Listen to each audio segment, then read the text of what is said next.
Hi everyone, this video is part 3 of the 4A series on social psychology for AP psychology students. This particular video will focus on social influence and persuasion. As you can see on the unit outline, we are in the third topic of Unit 4. And this section is called Social Situations, and it covers a lot of concepts, a lot of research studies, and it's more than I could fit into one video. So this particular video lesson will focus on the topics that are more specifically related to influence and persuasion. These are the key focus questions for today's video. By the end, you should be able to answer each one of them. These are the vocabulary concepts that I will explain in today's video. By the end, you should be able to define and describe them. So let's start this video with a quick demonstration. Imagine that you're walking into an auditorium like the one that's depicted on the screen. 4 people have arrived before you and have already chosen their seats. You are alone, and the people who are seated are strangers. What seat will you choose? When given the choice, many people would not choose seats 2, 4, 8, 10, or 12 because of a common social norm, which is to leave space between you and a stranger rather than sitting in the seat directly next to them, especially when there's ample seating. Social norms dictate how we interact in social situations, and they're the unwritten rules for how people are expected to behave in social situations. Sometimes they're explicit, like waving or shaking hands upon greeting someone, but sometimes they're implicit rules that we follow that we don't even realize, like facing forward towards the door opening in an elevator. No one has explicitly told people to do this, we just do it. Social norms are the behaviors we view as acceptable in a particular society or social group, and social norms guide how we behave, like standing at the end of a line that's forming at the entrance of a shop rather than walking in front of the line and just going in the door in front of everyone else. It's important to understand that norms are also cultural. So, for one group of people, they might be a social norm, but may not for another. So, when someone breaks a social norm, it usually creates discomfort, annoyance, or even frustration among those who are also in the same social setting. While social norms dictate how we behave in different situations, the social influence theory helps explain why people conform to these norms based on the presence and actions of others. And as you can see in the CED note at the bottom of the screen, the social influence theory states that our behaviors can be influenced by social pressures, and those pressures can be normative and informational. In the case of informational social influence, social pressure can cause us to behave in certain ways because we believe that people around us must know something we don't know, or they must have some kind of information that we don't have. So if you find yourself in a new place and you hear an alarm going off, you might decide to follow the crowd because you believe that they must be moving in the direction of the closest exit. Therefore, they must know something you don't know. And this would be informational social influence. Next is normative social influence. Normative social influence occurs when you feel the social pressure to do or say something to gain approval or to avoid rejection from a group. This is from your desire to be liked, and it leads you to act in alignment with the group. So, suppose you're in the presence of someone you want to impress. Maybe it's a boss, or maybe it's an older friend. And suppose they tell a joke that you do not find funny, but everyone else is laughing. So you join in. And this is probably because you want them to think positively of you. And so you laugh too. This is normative social influence. Now, in both cases of social influence, normative and informational, people are relying on the judgment of others to inform their own behaviors. When social pressure changes our behavior to align with a group, we call this conformity. And there have been many studies on this particular aspect of human behavior. Let me start with one of the most famous conformity studies in social psychology, and then I'll share some important findings that other social psychologists have found that are related to what increases our likelihood to conform. In Solomon Asch's 1955 conformity study, in each trial, Ash brought one participant into a room of Confederates, meaning that the other people in the room were actors pretending to be participants. All members were asked to view 4 lines, and you can see an example of them on the screen. The goal was to determine which line, A, B, or C, matched the first line. They were not allowed to discuss with the other participants in the room, but rather, when they were called upon one by one, they were to share their answer. Look at my example on the screen. What would you say? Here, the correct answer is C, but what would you do if every other person in the room before you said the answer was A? Would you question yourself? Would you wonder, could I have heard the question wrong? Are they seeing something I don't see? Solomon Ash found that if participants were alone, they rarely answered the question wrong. But when they were surrounded by others who were giving incorrect answers, one third of the participants went along with the group and answered the question incorrectly. Later research has revealed that we are more likely to conform to a group when we are, one, made to feel incompetent or insecure, or if we are in a group with at least three or more people, or if we are in a group where every other person is in agreement. And if just one person disagrees, the odds of our disagreeing increase. We're also more likely to conform when we admire the group's status or attractiveness, or if we know that others in the group are going to observe our behavior. And we're also more likely to conform if we are in a culture that strongly encourages social standards. Social influence and conformity are powerful factors that can sway our behaviors. That's why we clap when other people are clapping, or we get up and stand when other people are standing, or we eat when other people eat. And sometimes even what we believe is influenced by what other people believe. And this is conformity. Conformity has more to do with internal pressure that we feel, and it moves us to act like the group. But we can be persuaded to act in a certain way because of clear, convincing external factors.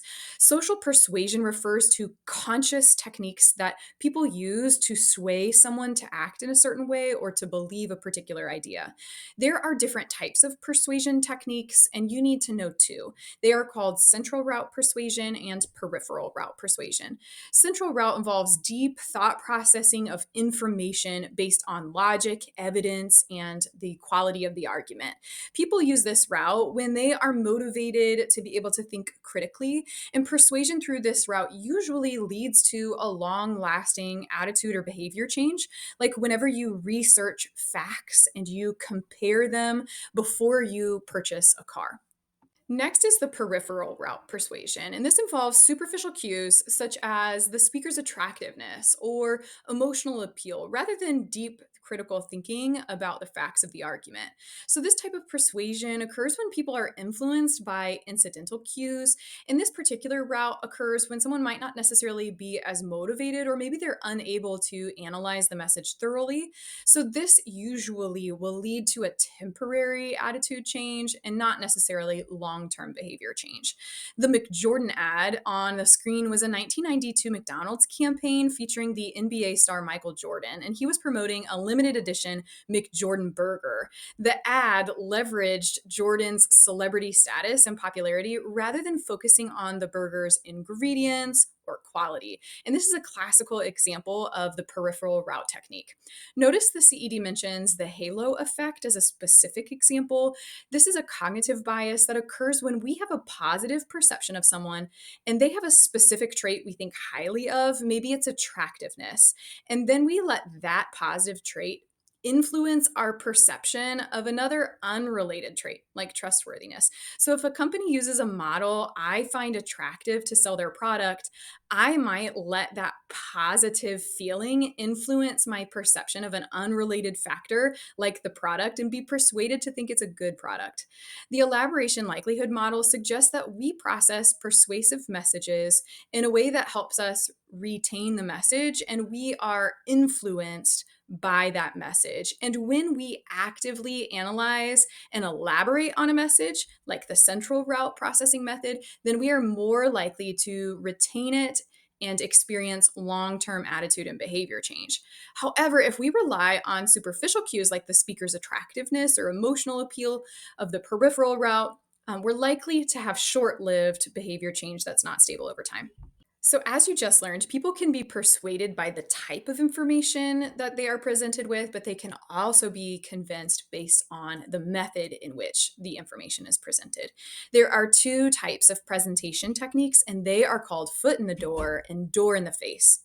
The foot in the door technique is a tendency for people to be persuaded to do a certain action because they've already agreed to a smaller action. So, in essence, the persuader has gotten their foot in the door, meaning they have gotten you to agree to a little, and now you're more likely to do a little bit more. So, suppose a student approaches me and says, Mrs. McCrary, do you like cookies? I say, yes, I love cookies. They might say, well, would you like to try one of these cookies I baked? I would say, yes, I would love to. The student then pulls out neatly wrapped cookies and says, I'm starting my own business. Would you like to buy a few of my first batch? Now they've drawn me in. I've said yes twice, and now I'm feeling obligated. I feel like now I need to buy their cookies. I've told them I like cookies. I've tried their cookies, and now I feel like I need to agree to their bigger request. So, agreeing to a first smaller request can lead to an agreement to a larger request. And this is the foot in the door phenomenon. The door in the face technique occurs when someone starts with a large request that they know the individual will likely decline, with the intent of getting them to agree to a smaller task. Suppose a boy is trying to get his mom to buy a pair of shoes, so he starts by showing her the most expensive pair from the company. He knows that she will be blown away by the price when he shows this to her, and he knows she's going to decline. And so he says, well, why don't you look at these pair? A pair that's much cheaper. And his goal is to start high to get her to agree to a cheaper pair that's less surprising and lower in cost. This is the door in the face phenomenon, in which you start with a higher request, aiming to get them to agree to a lower request. Finally, let's take a look at what social psychology research tells us about obedience. Obedience refers to complying with or following the commands of an authority figure. One of the key researchers in obedience studies is Stanley Milgram, who was a student of Solomon Asch. His study was made up of nearly 1,000 participants who were mostly white men between the ages of 20 and 50 years old, who all responded to an ad that mentioned investigating the effects of punishment on learning. In the study, participants were asked to be a teacher to a learner in an adjoining room. The learner would be strapped to a chair that could issue an electric shock. The teacher would be sitting in front of the machine that could issue that shock. The teacher was asked to teach and test the learner on word pairs and then shock the learner when they answered incorrectly. They started at 15 volts and then increased the power with each wrong answer. Unknowing to the teacher, the learner was actually just an actor that was not actually being shocked. With each shock, the learner would shout out in pain in the room that was adjoining, and the teacher in the separate room was sitting with the research assistant wearing a white coat. The goal was to see what the teacher did when prompted by the researcher to continue with the study. So, when the teacher looked at the researcher or made any inclination that they were unsure of whether they should continue shocking and increasing the voltage, the researcher would respond with, please continue. The experiment requires you continue, and it's absolutely essential that you continue. The purpose was to see if the participant or the teacher would continue to shock the learner and how far they would go when prompted to do so by an authority figure. Milgram asked non participants what they thought they would do in this situation, and most were confident that they would stop after the first time the learner indicated that they were in pain. Interestingly, though, the study showed that more than 60% of the participants fully complied up to the final fatal voltage. Follow up studies have confirmed similar results. Milgram did this study again with 40 new teachers and a learner who told the teacher that he had a slight heart condition, and still up to 65% of those teachers complied fully with the researcher's prompting and went up to the final voltage. And in 10 later studies, women as participants obeyed at similar rates as men. Now, you can see in the CED note that students should understand the factors that strengthen the likelihood that people will comply with an authority figure and what kind of research shows obedience is its highest. And here are some of the findings. Obedience is highest when the person giving the orders is close by and is perceived as a legitimate authority figure. They're also more likely to obey if the authority figure is supported by a prestigious or powerful institution. They're also more likely to comply when the victim that's being punished or harmed is depersonalized or at a distance in another room. They're also more likely to comply when there are no models of defiance, meaning there's no one else defying the authority figure. Milgram's study is controversial due to its deceptive and stressful procedures, which caused emotional distress to the participants, but it did reveal important insights about obedience to authority, showing how ordinary people can follow orders even when they conflict with personal morals. So to finish today's video, let's do a few short questions for review. Remember, I'll read the question out loud and you should pause the video to determine the answer. Question number 1 says, Jamie is out to dinner with a group of coworkers who all decide to order a salad. Even though Jamie prefers a burger, she also orders a salad to avoid standing out. Which concept best explains Jamie's behavior? Question number 2 says, a salesperson first asks a homeowner to display a small sticker supporting a local environmental campaign. A week later, they return and ask if the homeowner would be willing to place a large sign in their yard. The homeowner agrees. What technique did the salesperson use? Question number 3 says, according to the elaboration likelihood model, which of the following situations best demonstrates central route persuasion? So this concludes today's video on social influence and persuasion. Be sure to check the answers to the multiple choice questions on the left-hand side of the screen. And if you want to see that you're taking away the key points of today's video, go through and make sure you can answer our key focus questions and define our essential concepts.